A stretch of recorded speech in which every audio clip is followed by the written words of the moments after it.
Everyone, আসসালামু আলাইকুম। So আজকে হচ্ছে আশুরার দিন এবং আশুরার দিন আমি কী করেছি আজকে সেটাই তোমাদের সাথে ব্লগে শেয়ার করব। তো তোমরা সাথেই থাকো আর ব্লগটা এনজয় করো। সো আশুরার দিনের সকাল থেকেই আম্মু রান্নায় বিজি হয়ে গেছে, কারণ আম্মু হচ্ছে আজকে অনেকগুলো খাবার রান্না করবে, সাথে ফকিরদেরকেও খাওয়ানো হবে।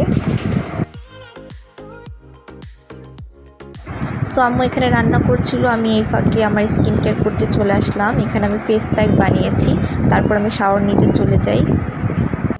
আর শাওয়ার নেওয়ার পর আমি এই ড্রেসটা পরে নিই, কারণ আজকে যেহেতু অনেক ভালো একটা দিন, তাই একটা সুন্দর ড্রেস আমি পরে নিই। তারপর আমি চলে যাই নামাজ পড়তে।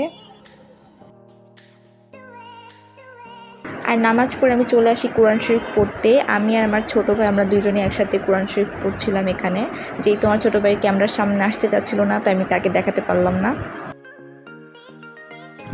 তারপর তো গাইস আমি দেখতে চলে আসলাম যে আম্মু আজকে কী রান্না করলো। সো আম্মু এখানে রান্না করেছিল বিফ বিরিয়ানি, যেহেতু আজকে ফকির খাওয়ানো হবে, প্লাস আমার আম্মু আব্বু দুইজনই রোজা ছিল, তাই আজকে আম্মু আব্বু এটা দিয়েই ইফতারিটা করবে। আর সেই সাথে রান্না করেছিল আম্মু চিকেন রোস্ট, যেটা আমার অল টাইম ফেভারিট। আর গাইস খাবারগুলো কিন্তু অনেক বেশি ইয়ামি হয়েছিল। আর এখানে আছে জালি কাবাব। আর যেহেতু গাইস আজকে ফকিরদেরকে খাওয়ানো হবে, তাই আম্মু এখানে ফকিরদের জন্য খাবারগুলো প্যাক করতেছিল।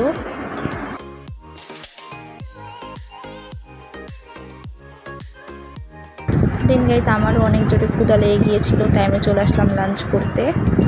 তারপর তো গাইস লাঞ্চ করার পর দেখি আমাদের বাসার নিচ থেকে মুহররমের তাজিয়াগুলো বের হচ্ছে। আর গাইস কী বলবো, অলওয়েজ প্রত্যেক বছরই মুহররমের সময় আমাদের আশেপাশের এলাকায় এগুলো অনেক বেশি হয়। অলওয়েজই তাজিয়ার মিছিলগুলো বের হয়।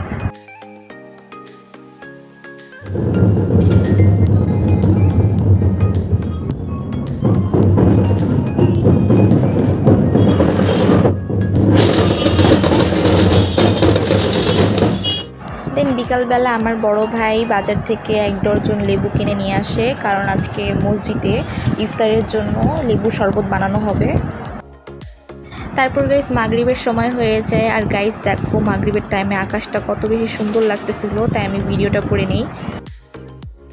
তারপর তো গাইস আমি এখানে আম্মুর জন্য কলা আর খেজুর বের করে নিই, কারণ আম্মু যেহেতু রোজা আছে আর আব্বু তো মসজিদেই ইফতার করবে। আর এখানে হচ্ছে ইফতারের জন্য আগের থেকেই ইমরান ভাই সব কিছু এনে রাখছিল।